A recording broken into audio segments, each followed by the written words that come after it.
In the late summer of 1847, a slave auction in Natchez, Mississippi featured one man who made even hardened traders uncomfortable. Nearly 7 feet tall with cold, empty eyes, he had killed overseers on 3 plantations, though no proof existed. The bidding dropped from $50 to $40, then $20. No one wanted him. Finally, a desperate tobacco farmer bid 10 cents.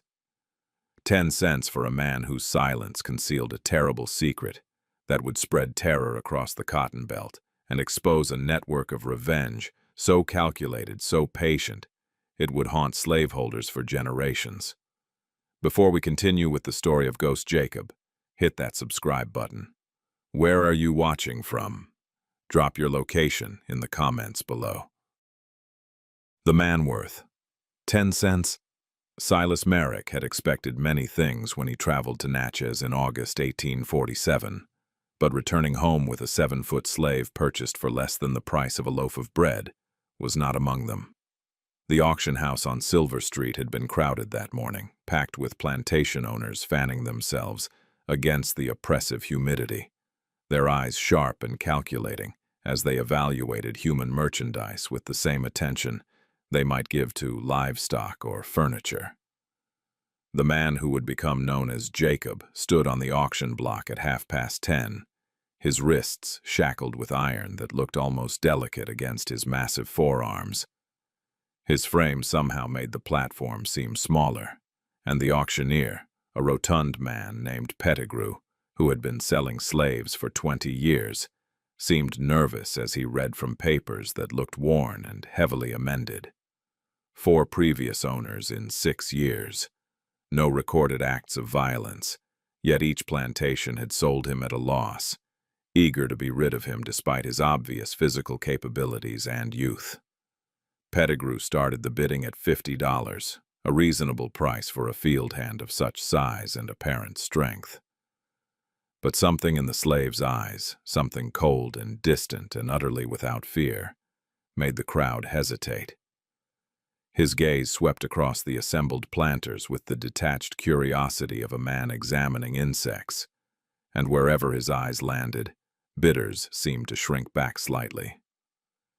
A planter from Vicksburg bid $40, his voice uncertain. Another from Natchez countered with $35. Then the bidding stalled completely.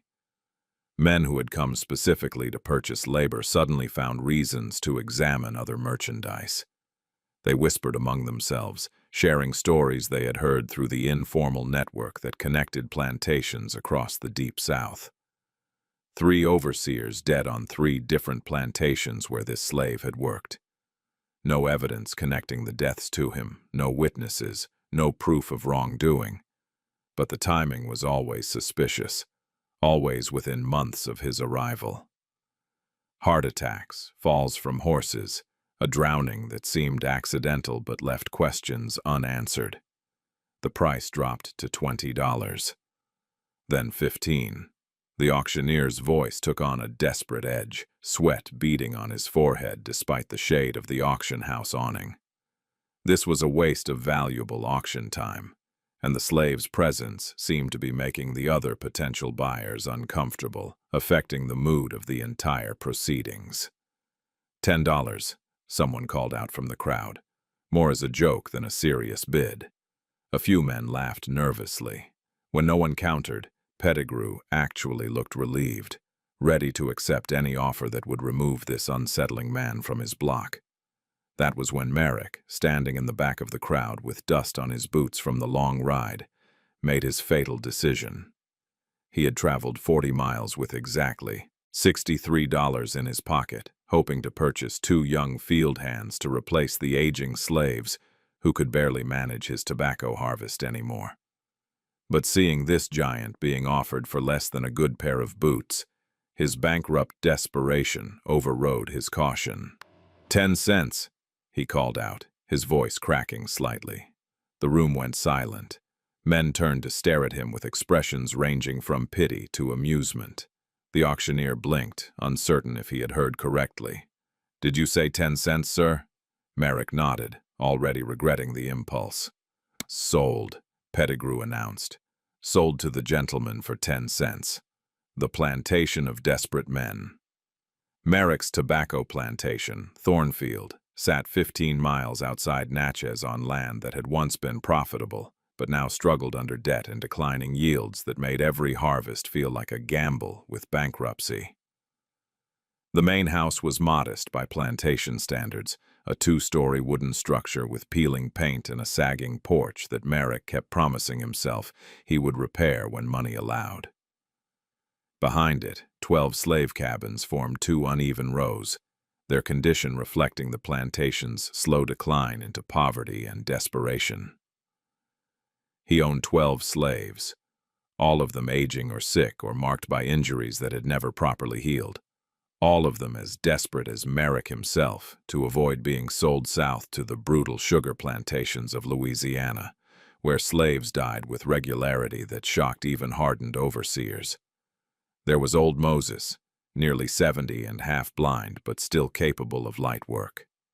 Ruth, the house slave who cooked and cleaned with arthritic hands that made every task painful. A young woman named Sarah, whose back bore scars from a previous owner's whip. Her 2 children who worked in the tobacco fields, despite being barely 10 years old. The overseer, a cruel man named Garrett who had been fired from 3 previous plantations for excessive brutality, ruled Thornfield with systematic violence that he believed was the only language slaves understood. He was a tall, thin man with a scarred face and hands that seemed always to be reaching for the whip that hung from his belt like a third arm. Merrick allowed Garrett's cruelty because he was too weak to stop it, because he told himself that slaves needed firm management, because acknowledging the horror would mean acknowledging his own complicity in their suffering. When Merrick returned from Natchez with Jacob chained in the back of his wagon, Garrett had been supervising the afternoon tobacco cutting. He walked over slowly, his eyes narrowing as he took in the massive slave's size and the strange emptiness of his expression. The other slaves had stopped working, watching this arrival with carefully hidden interest, understanding that whoever this newcomer was, his presence would change the balance of their small world. "This is what you bought for 10 cents?" Garrett asked, circling Jacob like a man evaluating a potentially dangerous animal. "He is big enough. But size means nothing, Mr. Merrick. I have broken men twice this size. It is all about knowing where to apply pressure, knowing which punishments break the spirit rather than just the body." Jacob stood silently, his eyes following Garrett's movement with the patience of someone who had seen this performance many times before. Garrett reached out suddenly and grabbed Jacob's arm, squeezing hard, trying to provoke some reaction. The slave's expression did not change. No flinch, no anger, no fear. Just that same vast emptiness that had made the auction crowd so uncomfortable. "Put him in the end cabin tonight," Garrett said, releasing Jacob's arm and stepping back. "Alone. I want to see how he behaves before mixing him with the others. Tomorrow we will see what he is made of. Tomorrow we will see if he learns to bend." The first night, Jacob was locked in the smallest slave cabin, separate from the others at the far end of the row. A precaution Garrett insisted upon until they knew what kind of trouble he might cause, or whether he would attempt escape during the night. The cabin measured perhaps 10 feet by 12, with a dirt floor, no window, and gaps between the wallboards wide enough to admit mosquitoes and the damp night air that rolled in from the river bottom. A single thin blanket lay folded on a wooden platform that served as a bed. No candle, no water bucket.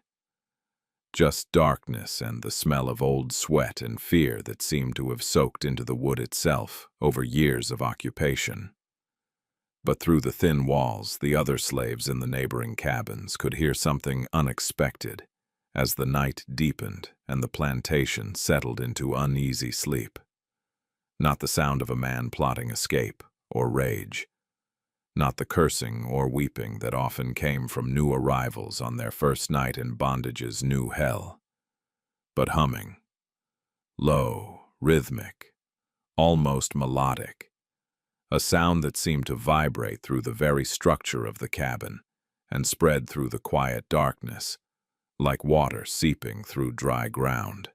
Old Moses, lying on his pallet in the next cabin, recognized the tune first. His eyes opened wide in the darkness, and his breath caught in his throat.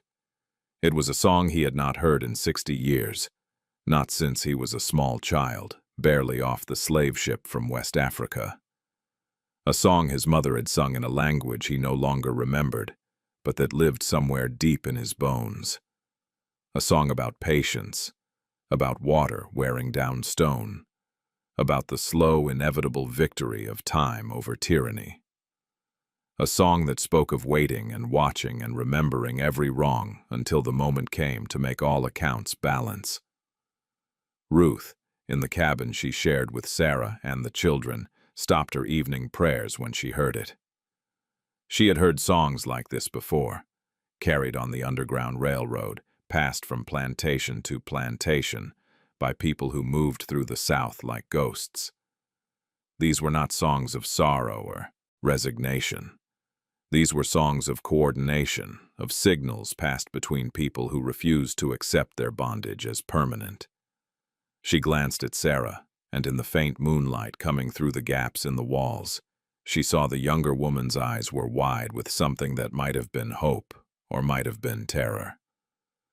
The humming continued for hours, never growing louder but never stopping, maintaining a rhythm that seemed to match the beating of a heart or the slow passage of time itself. Garrett, sleeping in his small house near the main plantation building, woke twice during the night with a sense of unease he could not name. Each time he listened to the darkness, hearing nothing but the normal sounds of a plantation at night. The insects, the distant call of an owl, the rustle of wind through tobacco leaves. But something felt wrong, as though the very air had changed its quality. In the morning, when Garrett unlocked Jacob's cabin, he found the slave sitting calmly on the edge of the wooden platform, his massive hands resting on his knees, his eyes focused on something far beyond the cabin walls. He looked as though he had not slept at all, and yet he showed no signs of exhaustion. The test of the whip Garrett had broken hundreds of slaves in his 20 years as an overseer, and he approached Jacob's first day in the fields with the confidence of a man who had never met resistance he could not crush through calculated brutality and systematic humiliation.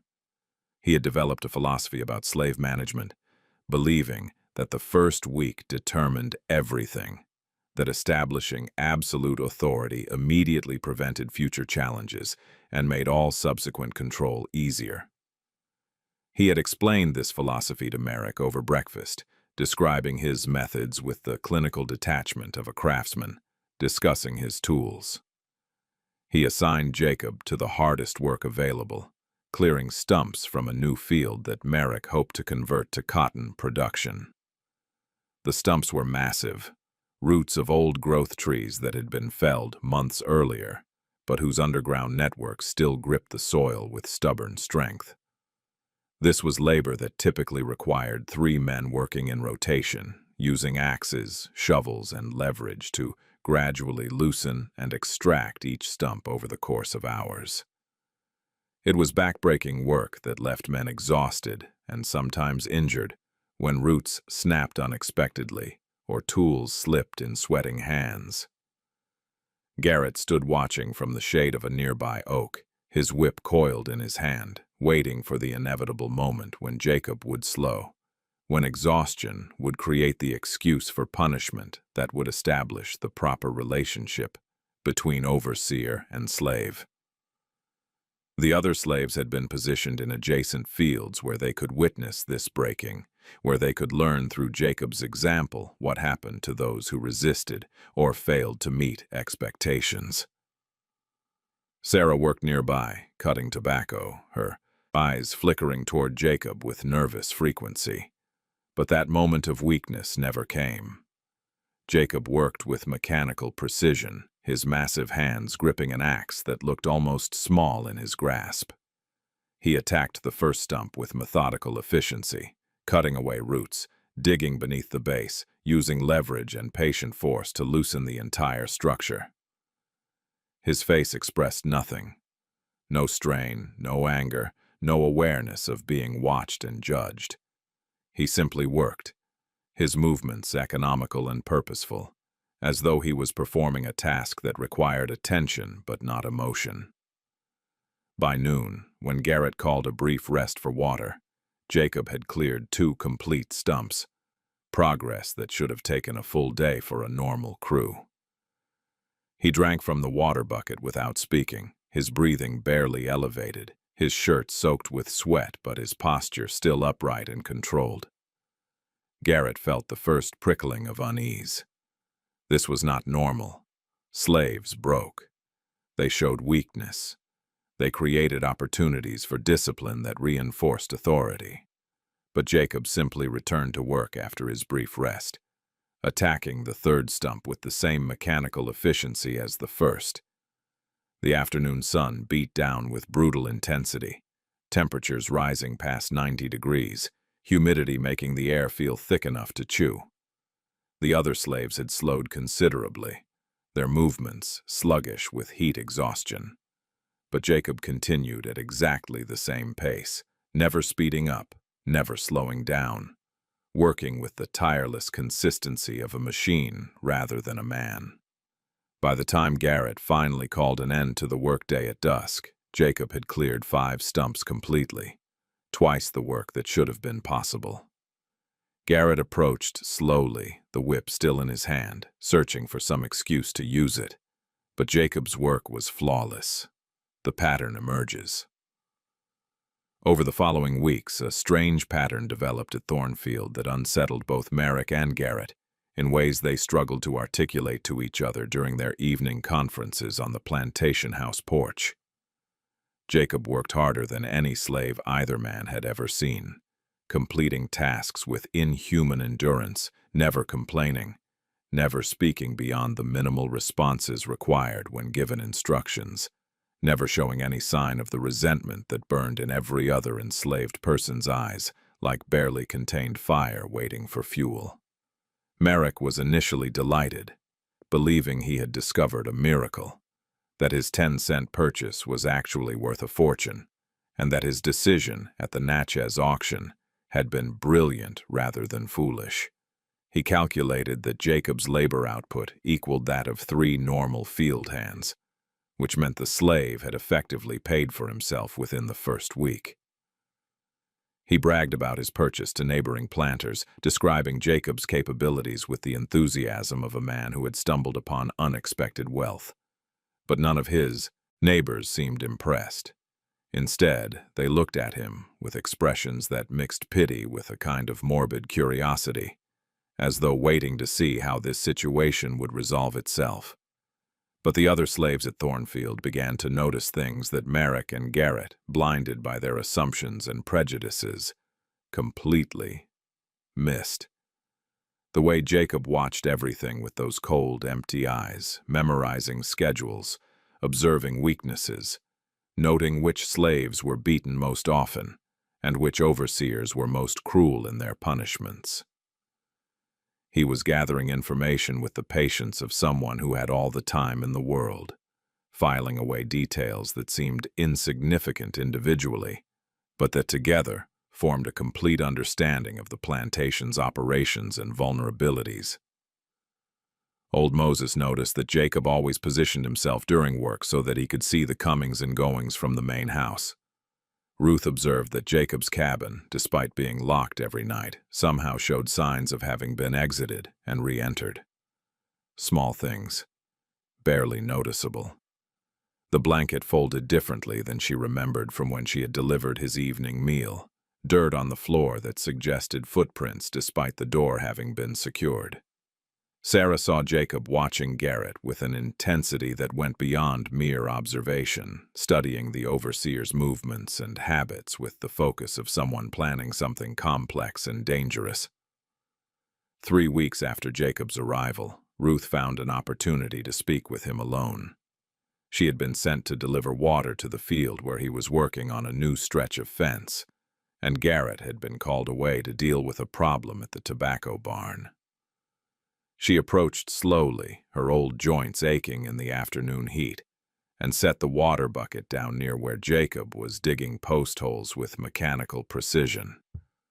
"You are not what you pretend to be," she said quietly, speaking in a way that could not be overheard, but that carried absolute certainty.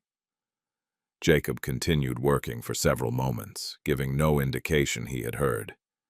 Then, without looking at her, he spoke in that low, measured voice that seemed to vibrate in the chest rather than the ears. "No one is what they pretend to be, old mother.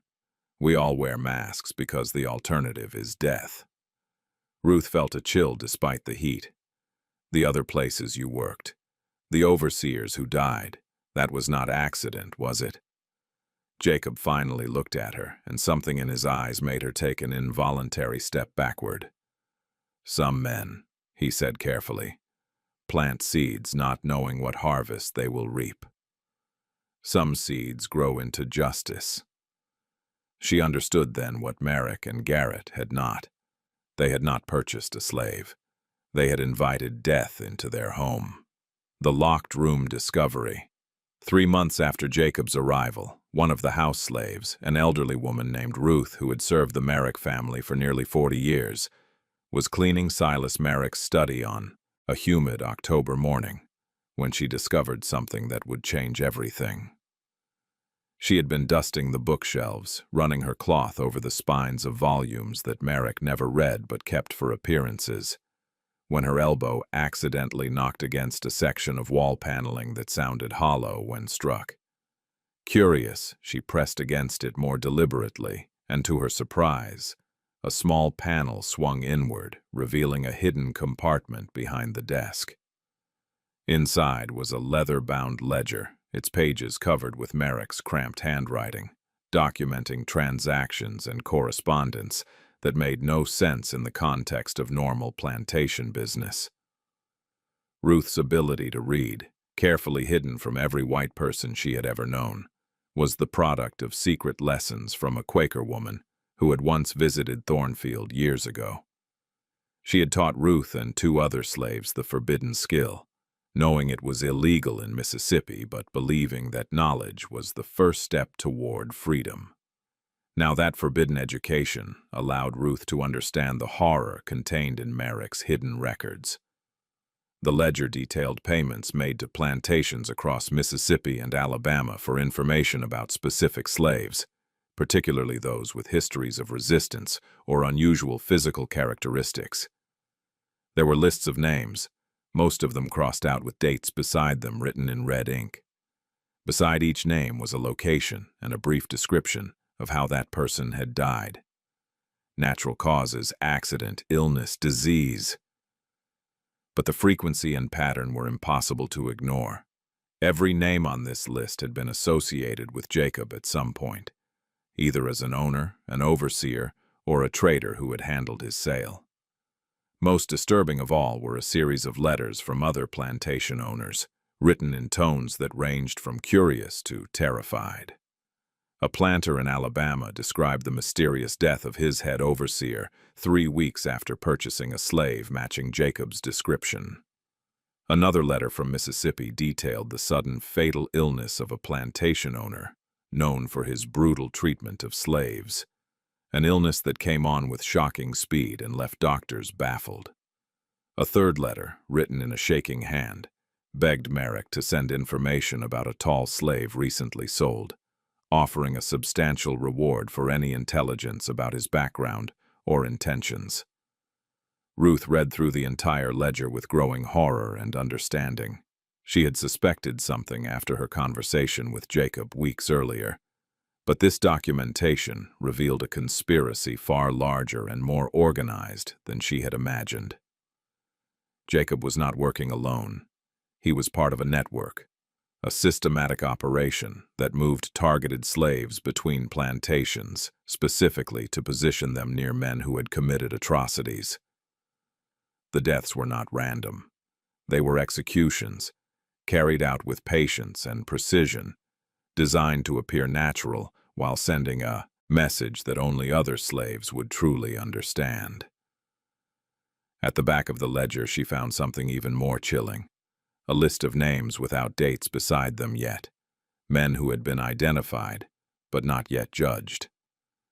And there, written in Merrick's own hand with a question mark beside it, was a name she recognized: Garrett. The overseer had been marked, evaluated, placed on a list that determined he had crossed some invisible line from routine cruelty into something that demanded justice. Ruth understood then that Jacob had not arrived at Thornfield by accident. He had been sent here, and Garrett's time was running out. The underground message word of Ruth's discovery spread through the slave quarters in whispers and coded songs, passed from cabin to cabin in the hours between dusk and full darkness, when white oversight was least vigilant, and slaves could move with relative freedom between their cramped dwellings. The communication methods were sophisticated, developed over generations of bondage, refined through necessity and danger, into a system that slaveholders either dismissed as meaningless chatter or failed to recognize as organized intelligence sharing. A particular phrase in a song, the way someone hung laundry on a line, the pattern of knocks on a cabin wall late at night. Jacob had brought something with him to Thornfield, something more dangerous than physical strength or individual resistance. He had brought hope, and with it the terrible knowledge that the system that held them in bondage was not invincible, not inevitable, not beyond challenge. For slaves who had spent their entire lives being told they were property, that their suffering was ordained by God and nature, that resistance was both futile and evil, this revelation was simultaneously liberating and terrifying.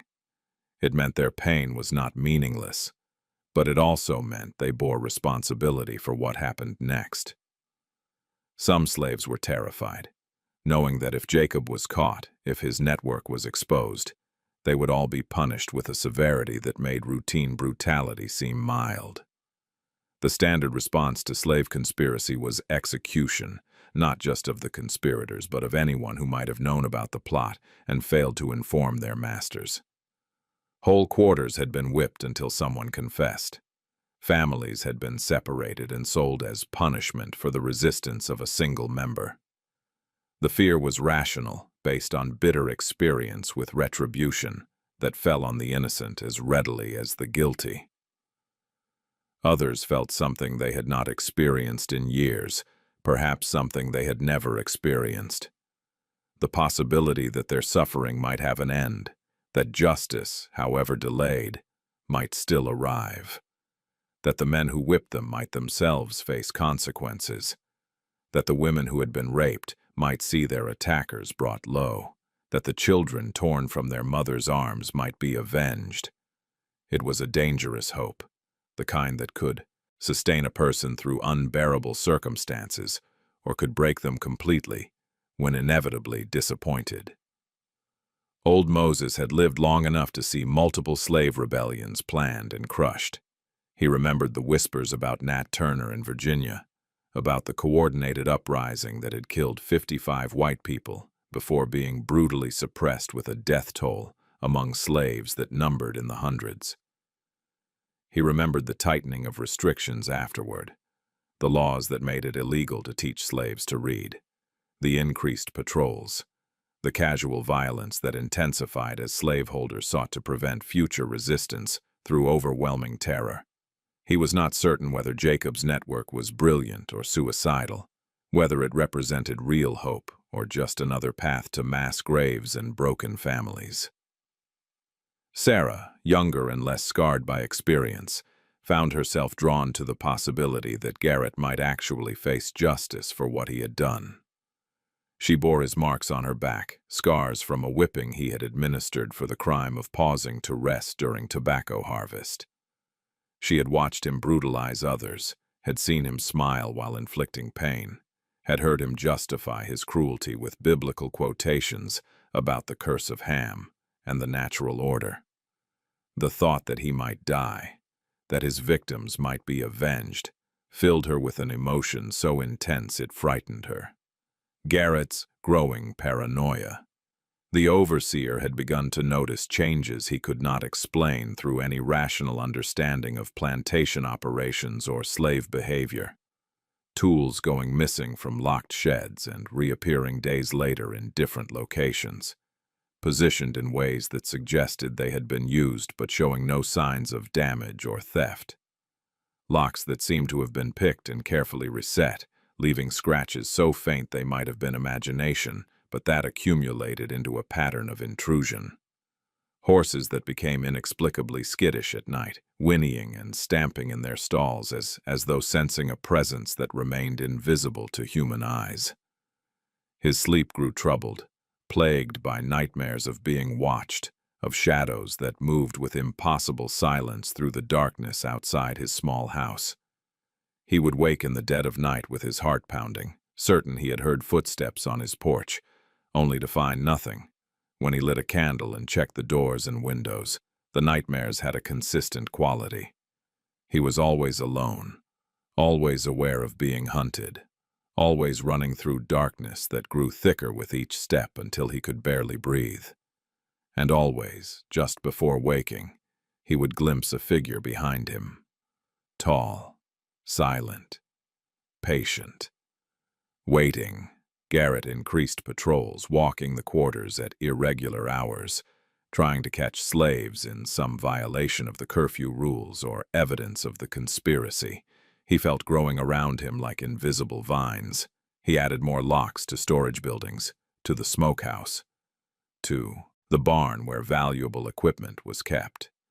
He began sleeping with a loaded pistol under his pillow and a knife strapped to his calf, weapons that provided some psychological comfort, but that he knew rationally would be useless if whatever was stalking him chose to strike while he slept.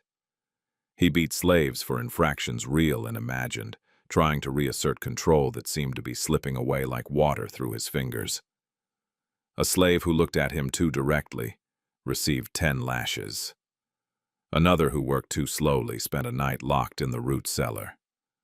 A third, caught singing one of the work songs that Garrett suddenly found menacing, was forbidden to speak for a week under threat of having his tongue cut out. The violence escalated, becoming more frequent and more severe, driven by a fear that Garrett could not articulate even to himself. But the more violent he became, the more isolated he felt, as though the entire plantation was holding its breath, waiting for something terrible and inevitable to arrive. The slaves moved around him with exaggerated care, avoiding his gaze, speaking in whispers that stopped when he approached. Even Merrick seemed distant, distracted, spending long hours in his study reviewing documents that he would not discuss. The normal rhythms of plantation life continued. Tobacco was harvested. Meals were prepared. Work proceeded from dawn to dusk.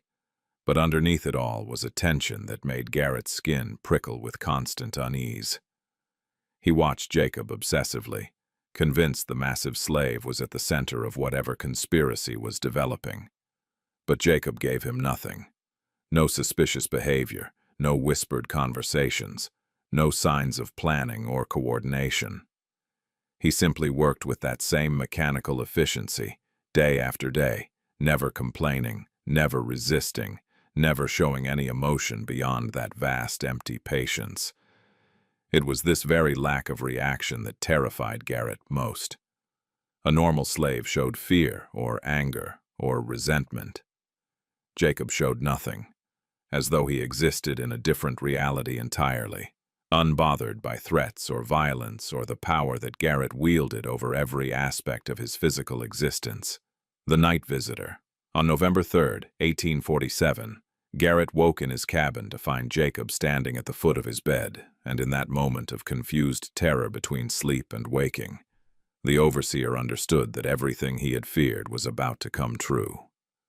The moonlight coming through the single window cast the massive slave's shadow across the entire room, making him seem even larger than he was in daylight, transforming him from a man into something that resembled the nightmare figures from Garrett's troubled dreams.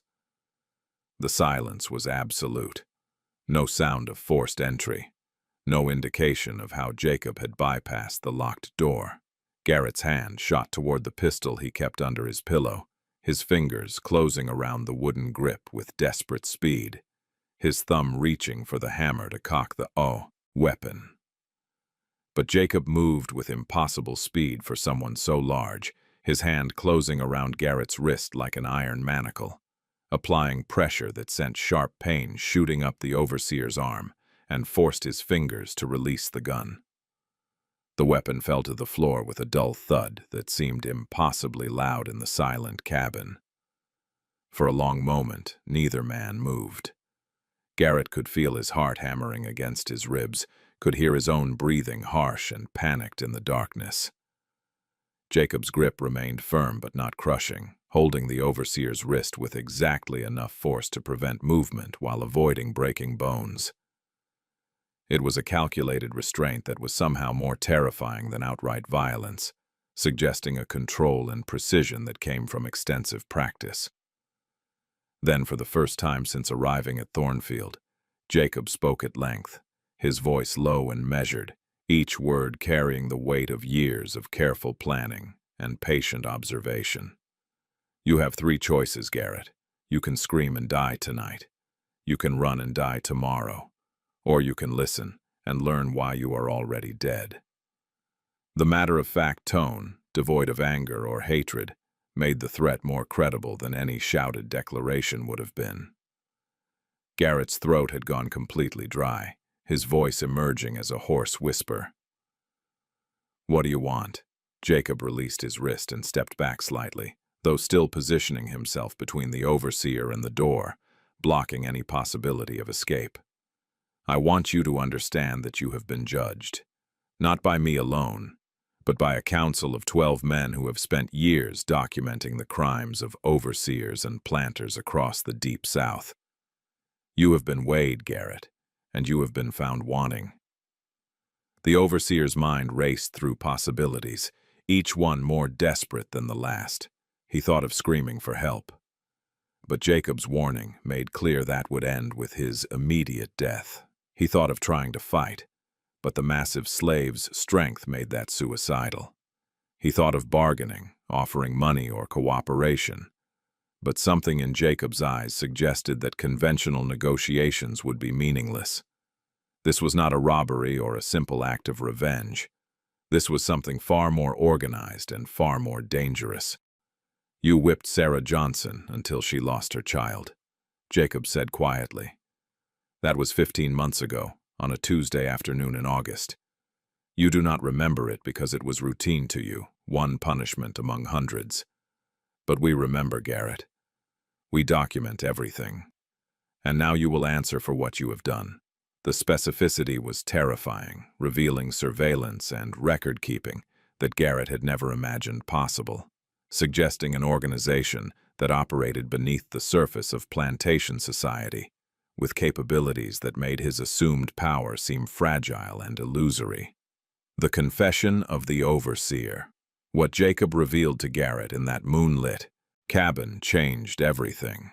The overseer thought he understood about the slave he had been working alongside for months, the man he had watched with growing paranoia, the figure who had haunted his nightmares with increasing frequency.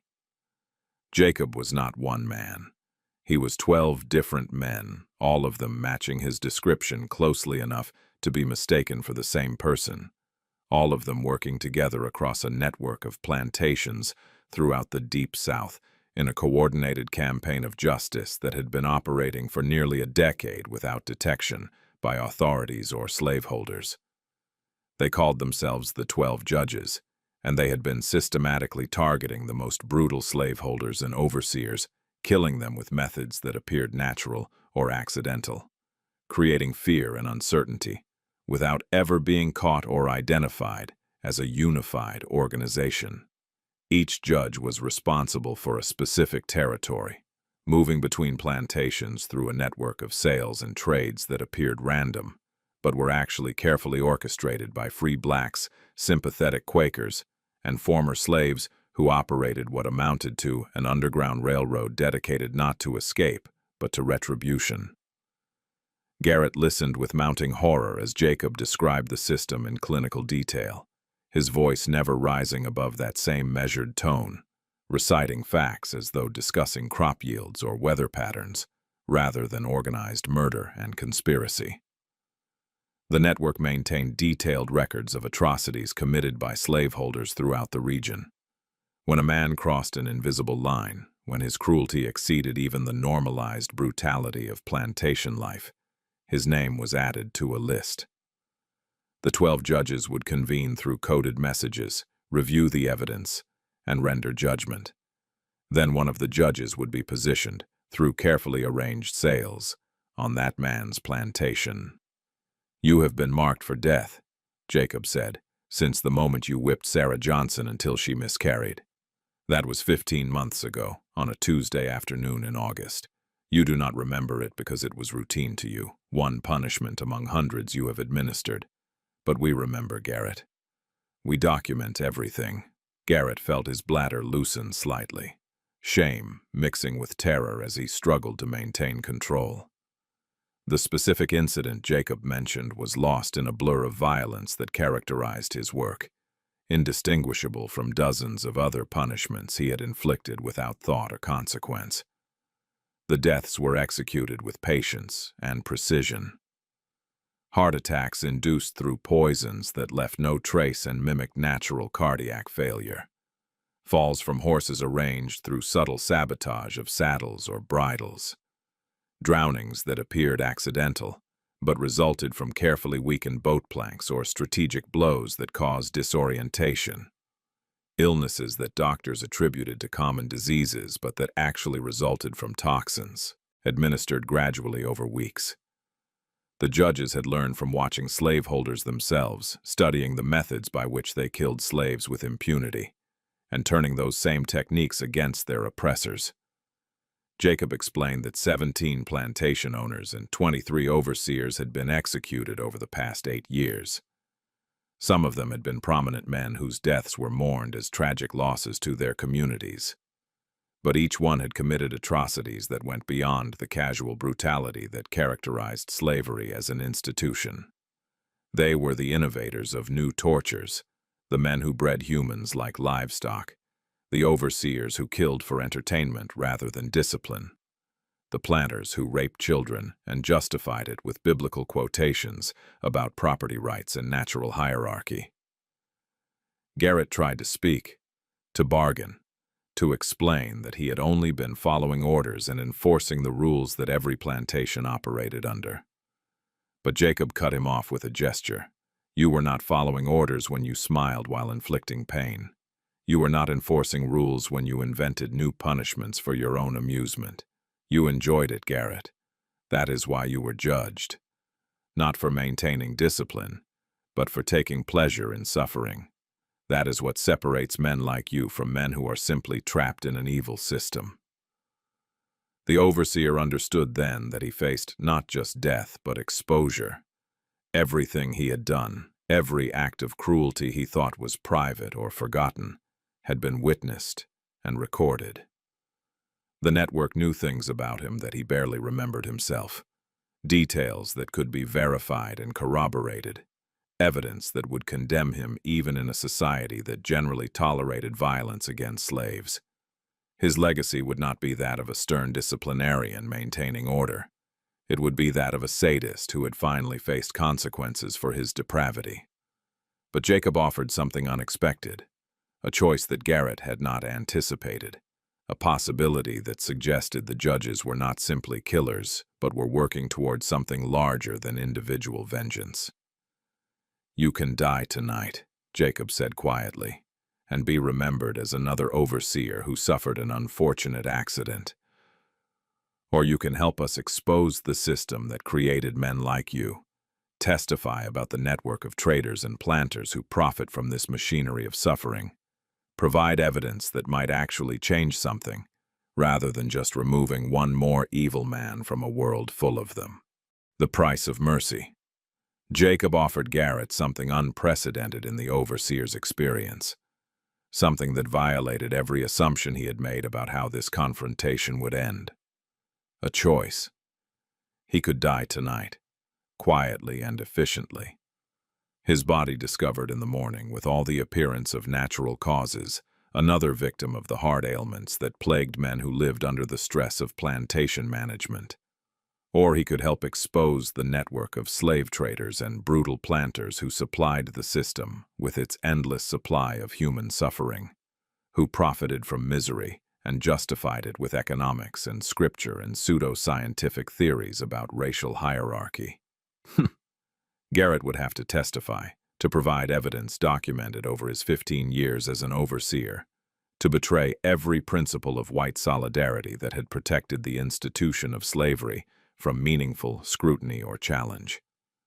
He would need to name names, identify the traders who specialized in moving problem slaves between plantations, describe the informal networks through which planters shared techniques for breaking resistant slaves, reveal the economic calculations that determined when it was more profitable to work a slave to death and purchase a replacement than to maintain them in marginally better conditions. He would have to become a traitor to his race and class, vilified by the only community he had ever known. The overseer, faced with his own mortality in the form of a massive man whose hands could crush his windpipe before he could scream for help, agreed with the desperate speed of a drowning man grabbing a rope thrown from shore. "Yes," he gasped, his voice shaking with terror and desperation. "Yes, I will testify. I will give you everything. Names, dates, methods, everything I know. Just let me live. Please." The pleading disgusted him even as the words poured out, but survival instinct overrode pride or dignity or any consideration beyond the immediate need to see another sunrise. Jacob studied him in the moonlight with an expression that might have been contempt, or might have been pity, or might have been neither, just that same vast empty patience that characterized all his interactions. "You will write everything down," he said quietly. "Every atrocity you witnessed or participated in, every planter who bragged about his methods of control, every trader who specialized in disposing of problem slaves, every doctor who looked the other way when slaves died under suspicious circumstances. You will document it with the kind of detail that cannot be dismissed as fabrication or exaggeration, and you will sign it with your true name, knowing that doing so will destroy any possibility of remaining in Mississippi." What Garrett did not know, what Jacob had no intention of revealing, was that his testimony had already been anticipated and planned for, that the 12 judges had calculated every possible outcome of this confrontation and had strategies prepared for each scenario. Garrett's cooperation was merely one path among many that led to the same inevitable conclusion. If he agreed to testify, his documentation would be used to corroborate evidence already gathered through other sources. If he refused, his death would send a message to other overseers that certain lines could not be crossed without consequences. Either way, the network's objectives would be advanced. Jacob handed Garrett a pen and paper that he produced from inside his shirt, materials that must have been hidden there all along, evidence of planning and premeditation. "You have until dawn," he said. "Write everything. Be specific. Include names and dates. Remember that we already know much of what you will write, so lying or omitting details will be immediately obvious. When you are finished, you will give the document to Ruth. She will know what to do with it, and then you will leave Thornfield and never return to plantation work again." Merrick's terrible choice. When morning came and Garrett did not appear for the slave roll call, Merrick went to the overseer's cabin with a sense of growing unease that proved entirely justified. He found Garrett sitting at his small wooden table, his face pale and his hands shaking with exhaustion or terror or both, writing furiously in a ledger that was already half filled with cramped, desperate handwriting.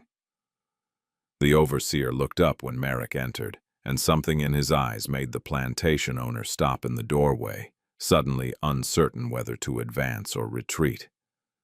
The confession that Garrett thrust at him detailed years of systematic cruelty that went far beyond the routine violence Merrick had allowed himself to ignore or rationalize as necessary for maintaining discipline. It documented deaths that had been reported as accidents, but were actually murders committed either through deliberate violence or through calculated neglect.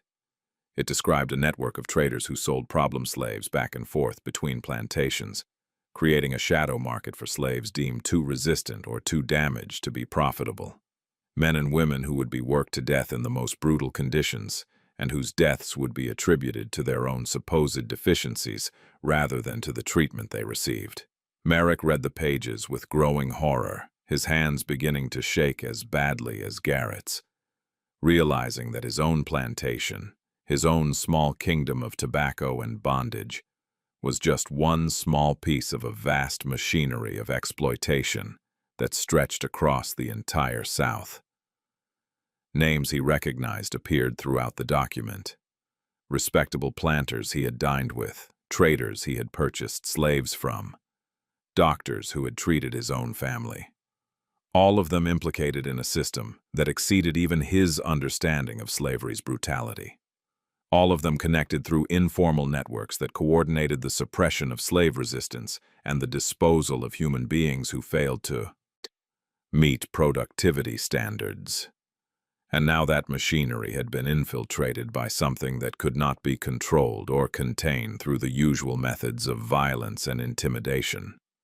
Jacob's presence at Thornfield was not an accident or a fortunate purchase. It was an invasion, a deliberate placement by forces that operated beneath the surface of plantation society, that watched and remembered and executed judgment with patience that spanned years. Merrick understood that he faced a choice that would determine not just his own fate, but potentially the fate of the entire system he had profited from and participated in since inheriting the plantation from his father. He could report Garrett's confession and Jacob's network to the authorities, triggering an investigation that would inevitably expose his own complicity in practices that even other slaveholders might find abhorrent. The detailed documentation would reveal breeding programs, systematic torture, calculated murder, all documented in language that could not be dismissed as abolitionist propaganda, because it came from participants themselves. His name would be destroyed, his property confiscated, his family disgraced. Or he could remain silent, destroy the confession, and pretend that nothing had changed. But that path led to its own destruction, because Jacob and the 12 judges were not going to simply disappear or forget about Thornfield. Garrett had been marked for death, and if Merrick interfered with that judgment, if he tried to protect his overseer or suppress the testimony, he would himself become a target. He had seen the list of names in his own hidden ledger, the men who had been executed for crossing invisible lines, and he understood that wealth and social position provided no protection once judgment had been rendered. There was a third option that emerged from his panicked calculations, a possibility that Jacob had perhaps anticipated, or perhaps had not, a choice that might save Merrick's life, if not his reputation or prosperity. He could cooperate fully, adding his own testimony to Garrett's, documenting everything he knew about the economic networks that sustained slavery, and delivering all of it to abolitionist newspapers in the North, where it would be published and distributed beyond the reach of Southern suppression. It would destroy him, but it would also potentially protect him from the judge's retribution by demonstrating cooperation with their larger objectives. The Council of 12, through Garrett's terrified testimony and the documents that Merrick reluctantly added over the following days, the truth of the 12 judges finally emerged in detail that made their organization seem both more remarkable and more terrifying than the rumors that had circulated through slave quarters for years. They were not supernatural beings or legendary figures. They were simply 12 men who looked remarkably similar in height and build and general appearance, carefully selected for these physical characteristics, who had been placed through coordinated effort in plantations across the Deep South as part of a campaign of resistance that operated according to principles none of the slaveholders had anticipated or prepared for.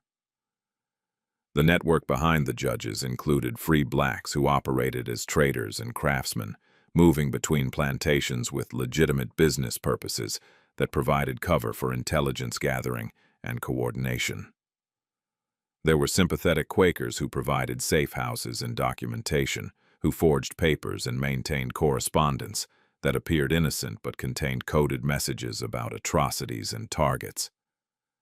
There were even a handful of white abolitionists who operated businesses in southern cities, who purchased slaves specifically to place them in positions where they could observe and report on the worst excesses of the system. Each judge was responsible for monitoring a specific region, typically covering 4 or 5 counties where plantations were concentrated, and where the informal networks of planters and overseers made coordination and information sharing possible. They watched, documented, and reported through channels that moved information with remarkable speed, despite the obstacles of distance and surveillance. A beating witnessed on a plantation in Alabama could be known in Mississippi within days, discussed and evaluated by people who would determine whether it represented routine brutality or something that crossed the threshold requiring judgment. The criteria for judgment were specific and apparently consistent across the network. The judges targeted men who killed slaves for entertainment rather than discipline, who raped children, who separated families for profit rather than economic necessity, who innovated new forms of torture or who bragged about their cruelty as though it were an achievement worth celebrating. They did not judge men simply for participating in slavery, because that would have made every slaveholder in the South a target and would have been impossible to execute. Instead, they focused on the worst offenders, the men whose depravity exceeded even the normalized violence of plantation life. When a target was identified, and judgment rendered through some process that Garrett's testimony could only partially reveal, one of the 12 judges would be positioned on that plantation through a carefully orchestrated series of sales. The trader networks that moved slaves between plantations could be manipulated through strategic purchases and sales, through spreading rumors about particular slaves being troublesome or dangerous, through offering bargain prices that desperate planters could not refuse. Jacob's 10-cent purchase price was not an accident. It was a calculated offer designed to ensure that he ended up exactly where the network needed him to be. The killings were executed with remarkable patience, sometimes taking months to accomplish as the judge established himself in the plantation's routine, gained access to necessary materials or locations, and waited for the perfect opportunity when a death would appear natural rather than suspicious. Poisons were the preferred method, substances that could be obtained from plants growing wild throughout the South, that mimicked symptoms of common diseases that left no trace in the body after death. But accidents were also arranged, sabotaging equipment or creating situations where an overseer or planter would be injured in ways that appeared to be his own fault or simple bad luck. The web of names. Jacob revealed to Merrick a list that made the plantation owner's blood run cold as he read through names he recognized from social gatherings, business dealings, and family connections. It contained detailed documentation of 17 planters and 23 overseers who had been judged, sentenced, and executed over the past 8 years through methods that had never aroused serious suspicion or investigation. Some of the names were famous, men who had been powerful in their communities, whose deaths had been mourned as tragic losses, whose funerals had been attended by hundreds of people who praised their business acumen and contributions to Southern prosperity. But each one had been guilty of atrocities that went beyond the casual brutality that characterized slavery as an institution. Merrick read descriptions that made him physically ill, detailed accounts of tortures that had been inflicted for minor infractions or for no reason at all, rapes documented with the clinical precision of ledger entries, children beaten to death for crying, women killed for resisting sexual assault, men mutilated for attempting escape. The network had collected testimony from witnesses, often from slaves who had survived these plantations and escaped north, from doctors who had treated injuries and kept silent about their suspicious origins, from traders who had heard bragging and recorded it for future use. There was Nathaniel Hawthorne, Not the writer, but a cotton planter in Alabama who had boasted about developing a system of punishment that involved burning slaves with heated irons in patterns that spelled out words like thief or liar, marking them permanently with their supposed crimes. He had died of a heart attack in 1843, witnessed by 3 overseers who testified that he simply collapsed while inspecting his cotton gin. The judge's records noted that he had been poisoned gradually over 6 weeks with foxglove extract that induced cardiac failure indistinguishable from natural causes. There was Samuel Prescott, an overseer in Mississippi who had specialized in breaking resistant slaves through a combination of isolation, sleep deprivation, and calculated humiliation, designed to destroy a person's sense of identity and self-worth. He had fallen from his horse in 1844, breaking his neck instantly. The judge's records revealed that his saddle girth had been weakened with careful cuts that would fail under stress but appear to be simple wear and tear on old equipment. Merrick found names of men he had dined with, whose children had played with his own family, who had been welcomed into his home and treated with the respect due to successful planters. All of them executed for crimes that Merrick had either been ignorant of or had chosen to ignore because acknowledging them would require acknowledging the moral foundation of his entire way of life. The documentation was meticulous, including dates, locations, witness testimonies, and evidence that would be convincing to anyone who read it without prejudice. But the list continued beyond the executed into a second category that made Merrick's hands shake even harder. These were names of men who had been identified and documented but not yet judged, who were under observation by the network, whose actions were being monitored to determine whether they crossed the threshold that would trigger a death sentence. And there, written in Garrett's handwriting, with a question mark beside it initially, but now with a check mark indicating judgment had been rendered, was the overseer's own name. The documentation included the incident with Sarah Johnson, but also dozens of other cruelties that Garrett had inflicted over his 15 years of employment, each one witnessed and recorded by slaves who had reported to the network. Most disturbing to Merrick was what he found at the very end of the list, his own name, written in pencil rather than ink, with multiple question marks beside it and notes indicating he was under observation. The charges were less severe than those against men who had been executed, but they were damning nonetheless, allowing systematic cruelty by his overseer, failing to provide adequate food and medical care, separating families through sales when economic necessity did not require it. His status was provisional, judgment pending, dependent on his actions going forward. The impossible escape. Merrick understood with crystalline clarity that he faced an impossible choice designed to trap him, regardless of which path he selected, a situation where every option led to destruction of different kinds, but destruction nonetheless. If he reported Jacob and Garrett's testimony to the authorities, alerting the county sheriff or the parish judge or any of the official mechanisms supposedly dedicated to maintaining order and enforcing law, he would trigger an investigation that would inevitably expose his own complicity in practices that even other slaveholders would find disturbing and potentially prosecutable. The detailed documentation that Jacob had forced both him and Garrett to produce would reveal breeding programs where slaves were matched like livestock to produce children with specific characteristics, systematic torture that went beyond the accepted bounds of discipline, calculated murders disguised as accidents, and economic networks that profited from human suffering on scales that exceeded the normalized exploitation that characterized plantation agriculture.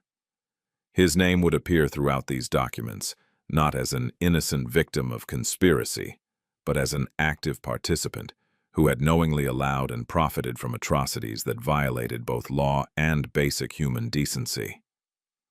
The legal consequences would be severe even in a society that generally protected slaveholders from prosecution for violence against their property. There were limits, boundaries that even Mississippi law recognized, lines that distinguished between harsh management and outright murder, between discipline and torture. Prosecutors who had ignored countless complaints from abolitionists would find themselves unable to ignore testimony from slaveholders themselves, documentation that came from within the system, rather than from its critics. Merrick would face criminal charges, asset seizure, social ostracism, and very possibly imprisonment or execution, depending on how aggressive the prosecution chose to be.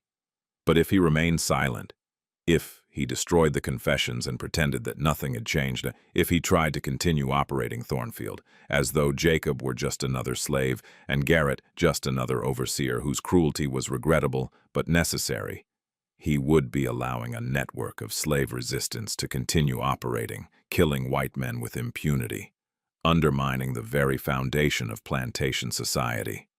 And more immediately dangerous, he would be painting a target on himself. Jacob had made clear that Garrett was marked for death, and if Merrick interfered with that judgment, if he tried to protect his overseer or suppress the testimony, he would himself move from the provisional list to the primary list of men who had been sentenced and would be executed. Either choice led to his destruction through mechanisms he could not control or evade, and Jacob had calculated every angle with the precision of someone who had been planning this exact situation for years, who had anticipated every possible response and had strategies prepared for each scenario. The network operated with patience that made escape impossible because they could wait years if necessary, could maintain surveillance indefinitely, could coordinate across distances that made detection nearly impossible for authorities who lacked similar organization or motivation. There was a third option that emerged from Merrick's panicked calculations, a possibility that might save his life, if not his reputation or prosperity. A choice that acknowledged defeat while minimizing damage. He could cooperate fully with the judge's agenda, adding his own testimony to Garrett's extensive confession, documenting everything he knew about the economic networks that sustained slavery's worst practices, the traders who specialized in problem slaves, the doctors who looked away from suspicious injuries, the planters who shared techniques for breaking resistance and delivering all of it to abolitionist newspapers in the North, where it would be published beyond the reach of Southern suppression or legal intimidation. It would destroy him socially and economically. His plantation would be boycotted, his family shunned, his business relationships severed. He would likely need to flee Mississippi entirely, relocating to the North, where he would be forever marked as a traitor to his region and class. But it might also protect him from the judge's retribution, by demonstrating cooperation with their larger objectives, by showing that he had chosen exposure and reform over silence and complicity. Ruth's revelation, the elderly house slave who had first discovered the hidden ledger weeks ago, whose literacy had allowed her to understand the documentation that would have been meaningless to most slaves, and whose decades of careful observation had made her invaluable to the network, finally revealed to Merrick what she had known all along, but had kept hidden behind the mask of submissive servitude that slaveholders expected and rewarded. She was not simply a slave who cooked and cleaned and maintained his household. She was the coordinator, the central point of communication for the 12 judges in this region, the person who received coded messages and dispatched instructions, who evaluated intelligence and determined which atrocities warranted judgment. Her position in the house, her apparent harmlessness, her decades of invisible service had made her the perfect spy for operations that required someone who could move freely, who could observe without arousing suspicion, who had access to documents and conversations that field slaves would never witness. Slaveholders spoke freely in front of house slaves, treating them as furniture or animals incapable of understanding or remembering, never considering that their words were being carefully recorded and transmitted through networks they did not know existed.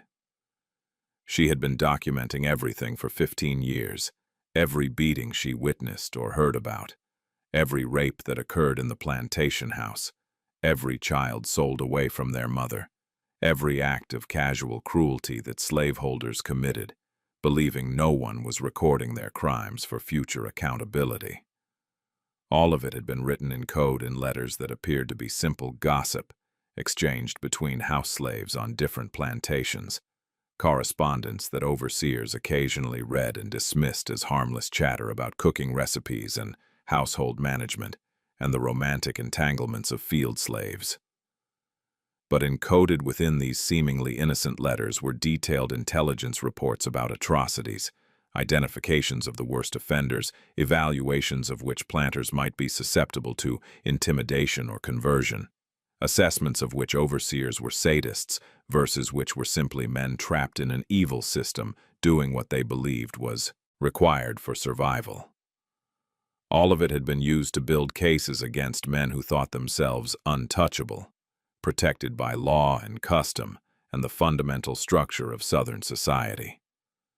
Ruth explained to Merrick, speaking with a dignity and authority that shattered his assumptions about her intelligence and agency, that the network included hundreds of people across the Deep South. Most of them were slaves who served as observers and messengers, passing information through songs and coded conversations. But there were also free blacks who operated businesses that gave them legitimate reasons to travel between plantations, white abolitionists who provided safe houses and forged documents, Quakers who maintained correspondence networks that moved information faster than official mail systems, and even a few slaveholders who had become disgusted with the system and secretly worked to undermine it from within. The coordination was sophisticated, refined through years of trial and error, adapted to overcome the obstacles of surveillance and distance and the constant threat of exposure. When an atrocity was witnessed, it would be encoded in a song sung in the fields, a song that would be picked up by slaves on neighboring plantations and transmitted outward like ripples in a pond. Eventually, it would reach someone like Ruth, who had the authority to evaluate the information and forward it through more secure channels to the coordinators who maintained the judge's target lists and made decisions about which men warranted execution. She told Merrick that Jacob was not even the real name of the man working in his fields, that the 12 judges rotated through several identities, that the man currently at Thornfield might be the same person who had worked at plantations in Alabama 3 years ago, or might be a different member of the network who happened to match the physical description. The confusion was deliberate, designed to make investigation impossible because authorities could never determine which deaths were connected or whether the slave they arrested was actually guilty of any specific crime. She also revealed something that made Merrick realize how completely he had been manipulated. His purchase of Jacob for 10 cents had not been an accident or a fortunate decision. The auction had been staged, with network members deliberately driving down the bidding through whispered rumors about the slave's dangerous history, creating conditions where someone like Merrick, desperate and foolish, would make an offer that seemed like a bargain, but was actually a carefully designed trap. From the moment Jacob arrived at Thornfield, Merrick had been under observation, his actions documented, his fate being determined by decisions he made without knowing he was being tested. The network exposed, as word of Garrett's confession spread through carefully maintained channels that operated beneath the surface of plantation society, like roots beneath soil. The full scope of the 12 Judges network became apparent to those few people who had access to the complete documentation.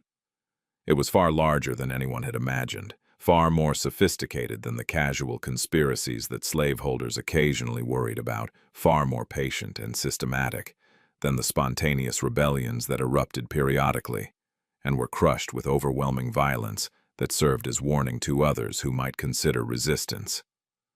The network involved not just slaves but also free blacks who operated as traders and craftsmen, men who had purchased their freedom or been born free in northern states but who traveled throughout the South, conducting legitimate business that provided cover for intelligence gathering and coordination.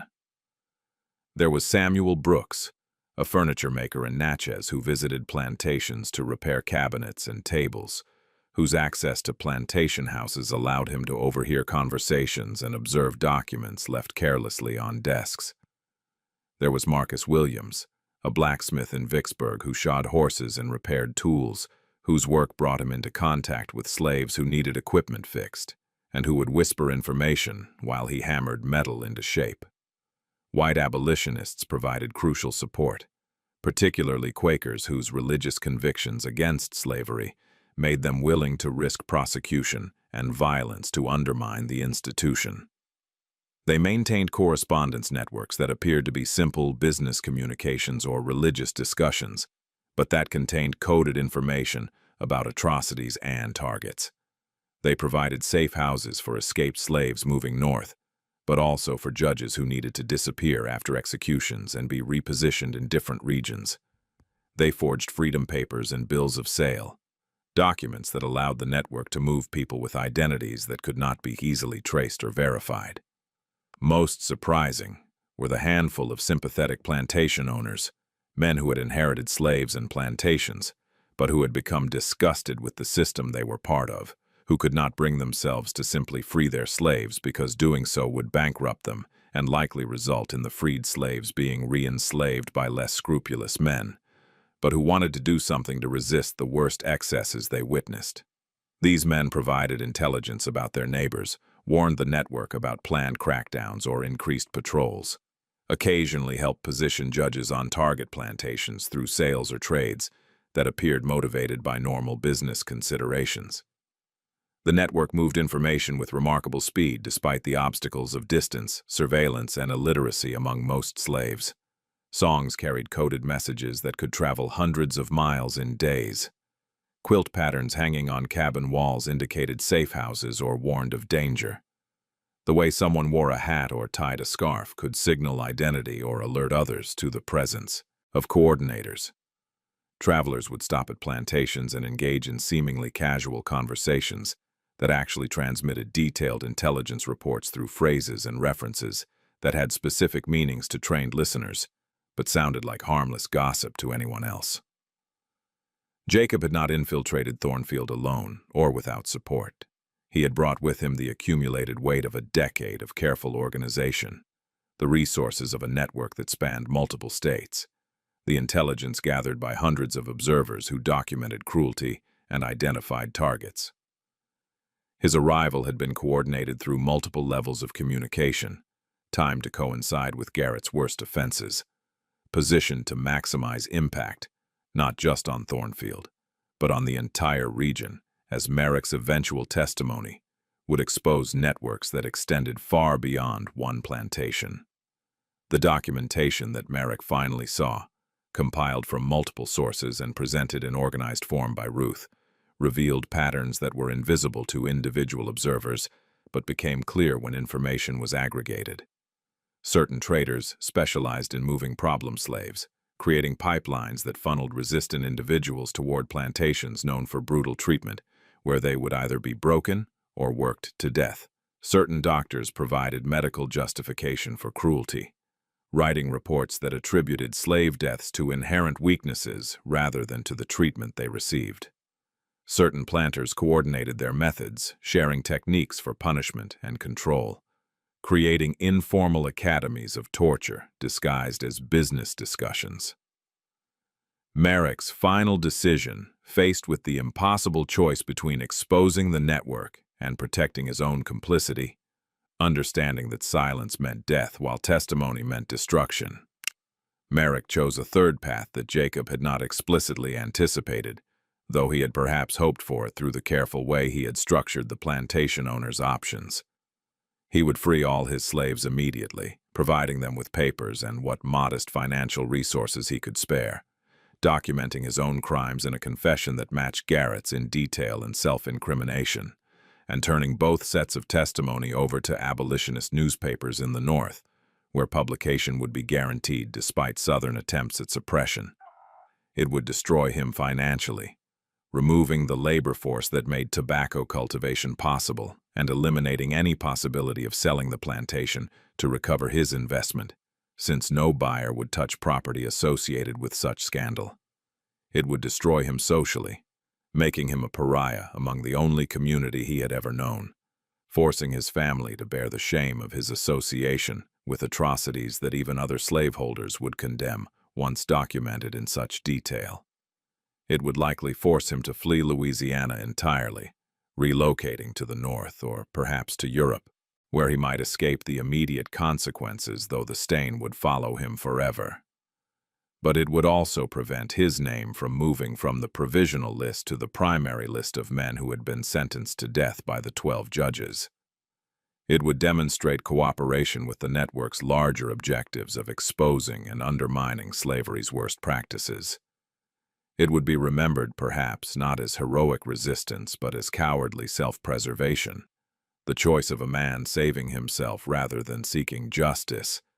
But it would at least allow him to continue living and perhaps to partially atone for years of complicity through future actions supporting abolition. Merrick spent 3 days writing his confession, documenting everything he knew about the economic networks that sustained plantation agriculture, the traders who had supplied him with slaves, the overseers he had employed, and their methods, the planters he had associated with and their practices. He included financial records showing the profitability calculations that determined how much food to provide slaves, how much medical care was economically justified when it was cheaper to work someone to death and purchase a replacement than to maintain them in marginally better conditions. He named names, provided dates, described conversations he had participated in or overheard that revealed the systematic nature of exploitation and cruelty. Garrett's confession was even more detailed, the product of 15 years working as an overseer on multiple plantations, witnessing and participating in violence that exceeded the normalized brutality most slaveholders acknowledged. He described the informal networks through which overseers shared techniques, the competitions to see who could break resistant slaves most effectively, the bragging about cruelties inflicted that was treated as entertainment rather than as confession of crimes. He provided names of traders who specialized in disposing of problem slaves through sales to plantations in the Deep South, where death rates were highest and questions were never asked. Ruth coordinated the transfer of documents, using her network connections to ensure the confessions reached abolitionist newspapers in Philadelphia, New York, and Boston simultaneously, preventing any single publication from being intimidated or bought off before the information could be disseminated widely. She also ensured that copies were distributed to sympathetic churches, anti-slavery societies, and politicians who had expressed opposition to slavery's expansion, even if they had not advocated for immediate abolition. The strategy was to create such widespread distribution that suppression would be impossible even if Southern authorities tried to interdict the materials. The freed slaves faced uncertain futures. Some chose to head north immediately, risking recapture, but believing that distance from Mississippi offered the only real safety. Others, particularly the elderly like old Moses, who had no experience with freedom and no conception of how to survive without the structure plantation life provided, stayed initially at Thornfield, uncertain where to go or what to do. Sarah took her children north, accepting assistance from the network that provided safe houses and forged papers, determined to reach Canada where slavery was illegal and recovery was impossible regardless of what papers claimed about ownership. The disappearance. 3 days after Merrick's confession was delivered to multiple abolitionist newspapers through channels Ruth had established over years of careful network development, Jacob disappeared from Thornfield Plantation as completely as though he had never existed, leaving no trace of his presence except in the memories of people whose lives he had altered, and in the documentation he had forced into creation.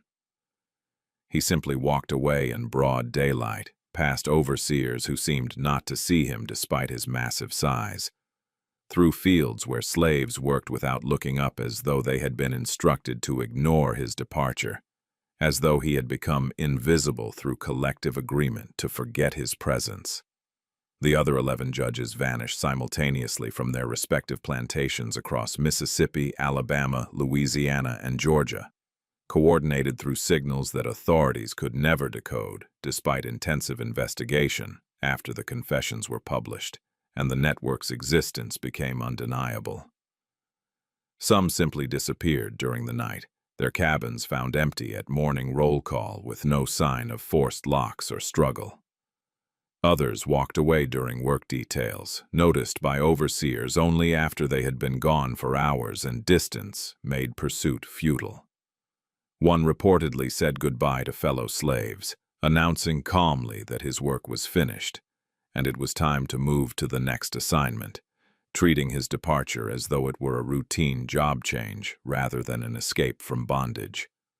Wanted posters were printed and distributed throughout the Deep South, describing men who all looked remarkably similar, all approximately 7 feet tall with distinctive physical characteristics that should have made them easy to identify. Rewards were offered, substantial sums that would make any slave catcher wealthy if they could capture one of the 12 judges and return them for prosecution. Patrols were increased, checkpoints established on major roads, mandatory slave passes required for any person of color traveling without white supervision. The response was massive, coordinated across state lines, backed by planters who suddenly realized that the network represented an existential threat to the entire system of plantation agriculture. But no one was ever captured. The judges melted back into the vast population of enslaved people across the South, indistinguishable from thousands of others who matched general physical descriptions, protected by networks that could provide false identities and documentation, hidden by slaves who refused to cooperate with investigations despite threats and torture. The coordination suggested planning that had anticipated this exact response, strategies prepared years in advance for the moment when exposure would require the network to go underground and reorganize for the next phase of operations. Authorities investigated Ruth extensively, holding her for weeks in the Natchez jail, questioning her repeatedly about the network's structure and leadership, offering freedom and money in exchange for information that would lead to arrests. But she revealed nothing beyond what was already known from the confessions, maintaining that she had simply been a messenger who passed letters without understanding their contents, an old woman used by others without her knowledge or consent. The story was transparent fiction, but prosecutors could not prove otherwise, and eventually they released her rather than face the publicity of prosecuting an elderly slave for crimes that would require acknowledging the atrocities documented in the confessions. The legend of the 12 judges spread rapidly through slave quarters throughout the South, passed down in whispered tales that gave hope to people who had none, that reminded everyone that justice, however delayed and imperfect, might still arrive for those who committed the worst atrocities. The stories grew in the telling, acquiring mythical qualities, transforming the judges from men into almost supernatural figures who could appear and disappear at will, who could kill without detection, who represented divine retribution for sins that earthly authorities refused to punish. Planters tried to suppress the stories, forbidding slaves from singing certain songs or telling certain tales, punishing anyone caught spreading rumors about the network.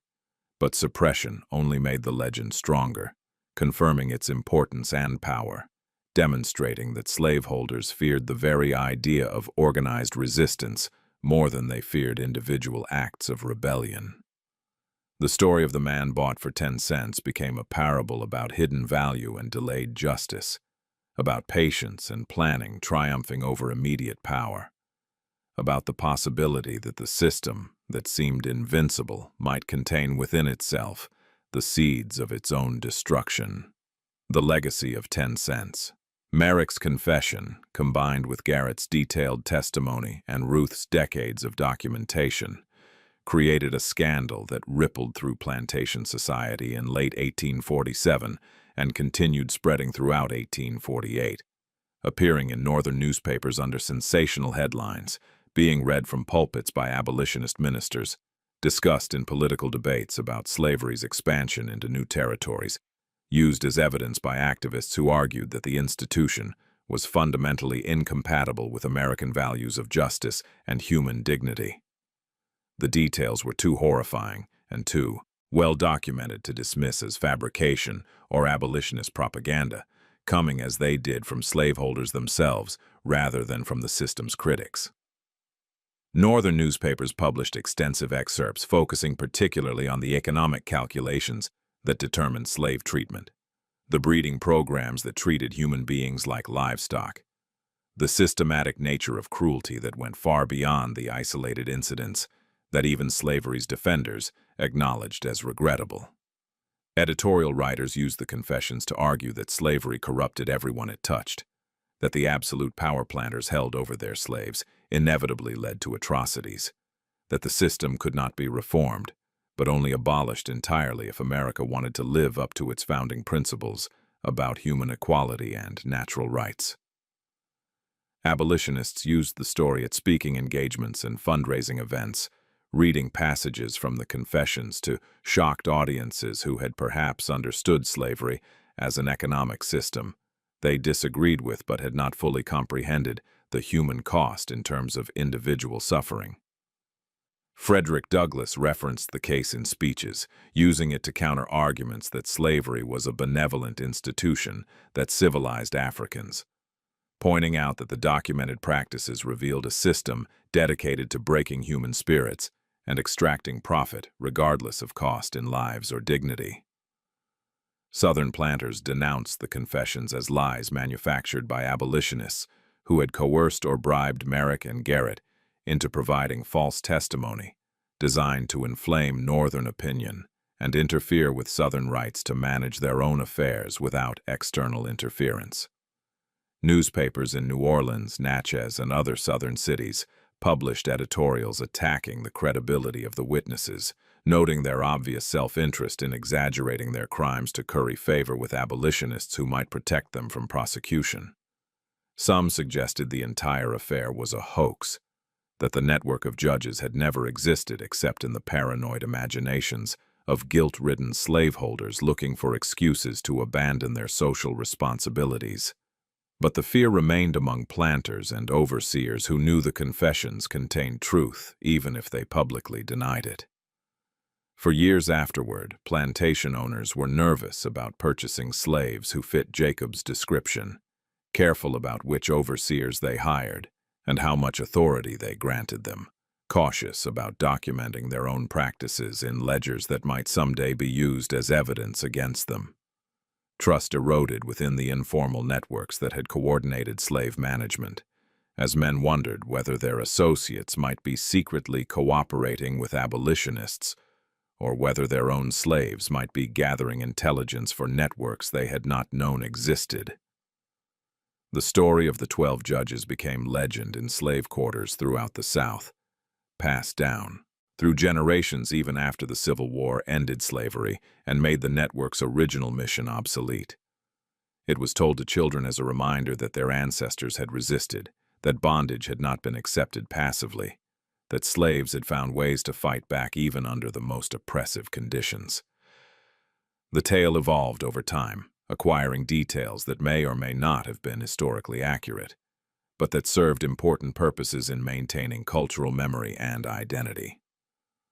The man bought for 10 cents became a symbol of hidden value and unexpected resistance, a reminder that slaveholders' assumptions about their absolute power were always incomplete, that the people they treated as property were actually human beings capable of organization, patience, and effective resistance.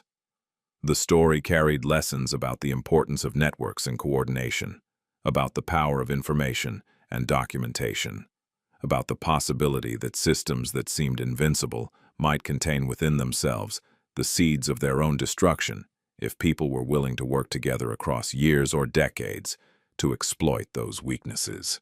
Modern historians debate whether the 12 judges actually existed as an organized network, or whether the legend grew from unconnected incidents that slaves later interpreted as coordinated resistance. The documentation from Merrick and Garrett has never been definitively authenticated, and some scholars suggest it may have been fabricated by abolitionists using the men's names without their genuine cooperation. But the story's impact on both anti-slavery activism and slave culture is undeniable, representing one of the most sophisticated resistance narratives to emerge from the antebellum period and serving as inspiration for later civil rights activists who saw in it a model for organized, patient, strategic resistance against systems of oppression.